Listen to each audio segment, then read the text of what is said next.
السلام علیکم دوستو، آج آپ نے درود پاک نہیں پڑھ، ایک بار درود پاک پڑھ لیں۔ اللہم صلی علی سیدنا و مولانا محمد و علی آلہ وسلم۔ ایک صحابی کی عورت نے آپ صلی اللہ علیہ وآلہ وسلم کو پیغام بھیجا، یا رسول اللہ، میرا خامند مر رہا ہے پر کلمہ نہیں پڑھ رہا، صحابی ہو کے کلمہ نہیں پڑھ رہا، ذرا غور کریں اس بات پہ۔ آپ فوراً اس کے پاس گئے اور کہنے لگے، بیٹا کلمہ پڑھو۔ کلمہ پڑھانے والا نبی، پڑھنے والا صحابی، اور وہ کہتا ہے کہ مجھ سے کلمہ پڑھا نہیں جاتا۔ آپ صلی اللہ علیہ وآلہ وسلم نے پھر کہا، کیا ہوا، کیوں پڑھا نہیں جاتا؟ تو وہ کہنے لگا، بس کلمہ نہیں پڑھا جاتا، بول بھی رہا ہے پر کلمہ نہیں پڑھا جاتا۔ آپ نے کہا، اس کے والدین میں سے کون زندہ ہے؟ تو کہا گیا، اس کی ماں زندہ ہے۔ تو آپ نے کہا، اس کی ماں کو بلاؤ۔ ماں آ گئی۔ آپ نے فرمایا، علقمہ کی ماں، تو بیٹے سے ناراض ہے کیا؟ میرے دوستوں، میرے بھائیوں اور میری بہنوں، اس بات کو غور سے سنیں۔ تو کہنے لگی، جی ہاں، میں ناراض ہوں۔ آپ صلی اللہ علیہ وآلہ وسلم نے کہا، تجھے کیا ناراضگی ہے؟ تو کہنے لگی، یا رسول اللہ صلی اللہ علیہ وآلہ وسلم، مجھے اس کے دین کا کوئی گلہ نہیں۔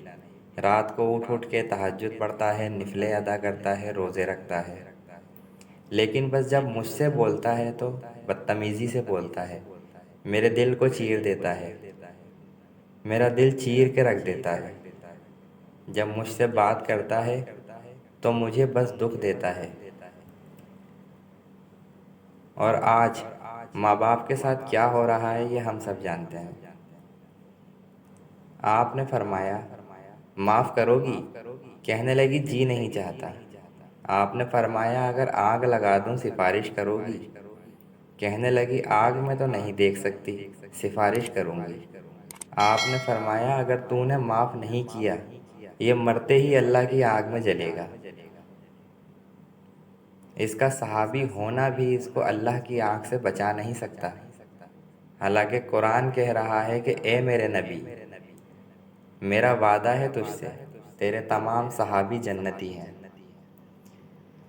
مگر میرے نبی صلی اللہ علیہ وآلہ وسلم نے کہا، اگر تو نے معاف نہ کیا، یہ سیدھا اللہ کی آگ میں جائے گا۔ تو سفارش کرتی ہو، اب معاف کرتی ہو؟ اور پھر وہ کہنے لگی، اب میں معاف کرتی ہوں۔ آپ نے کہا، بیٹا کلمہ پڑھو۔ اس نے کلمہ پڑھا اور اس کی روح پرواز کر گئی۔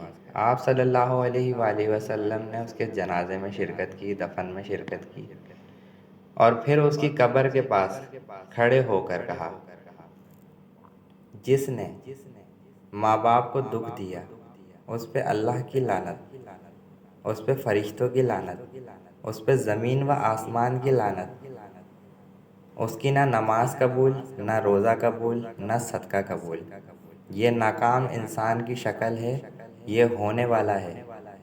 اللہ کی قسم، کچھ تیاری کر کے مرنا۔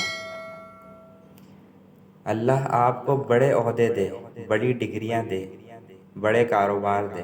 جب تک اچھا انسان نہیں بنو گے، نہ دنیا ہماری ہے، نہ آخرت ہماری ہے۔ اور اچھے انسان کا معیار میرے نبی پاک صلی اللہ علیہ وآلہ وسلم کی مبارک اور پاکیزہ زندگی، اس کے بغیر کوئی انسان انسان نہیں۔ جس کے اندر غلامی مصطفیٰ نہیں، غلامی محمد نہیں، عشق محمد نہیں، وہ انسان کہلانے کے لائق نہیں۔ ویڈیو اچھی لگی ہو تو لائک کریں، چینل کو سبسکرائب کریں۔ جزاک اللہ۔